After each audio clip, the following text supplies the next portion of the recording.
বন্ধুরা আরেকটি মিষ্টি রেসিপির কথা বলবো, সেটা হচ্ছে মিক্সড নাড়ু। নারকোলের নাড়ু, নারকোলের চন্দ্রপুলি, নারকোলের নানা রকম খেতে খেতে তো একঘেয়ে লাগে মাঝে মাঝে। টেস্টটা যদি একটু পাল্টানো যায়, নারকোলের সাথে কোড়ার সাথে মিশিয়ে নেওয়া যায় মুড়ি,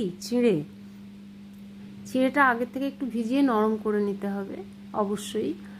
আর সাদা তিল, একটু কর্পূর দিয়ে মিশিয়ে ভালো করে আখের গুড় দিয়ে মেখে হাতে করে একবার চটকে মেখে নিয়ে পুরোটা ভালো করে মিক্স করে নিতে হবে, সবগুলো যাতে সুন্দরভাবে মেশে, দিয়ে কড়ায় বসিয়ে যেভাবে নারকোল নাড়ুর পাক করি আমরা ওইরকমভাবেই করতে হবে। যখন বোঝা যাবে যে হ্যাঁ এবার পাকানোর মতো হয়ে গেছে, তখন নামিয়ে ঠান্ডা করে পাকিয়ে তার উপরে গোল গোল করে তৈরি করে তার মাথার উপরে একটি করে কিশমিশ দিয়ে সাজিয়ে পরিবেশন করতে হবে।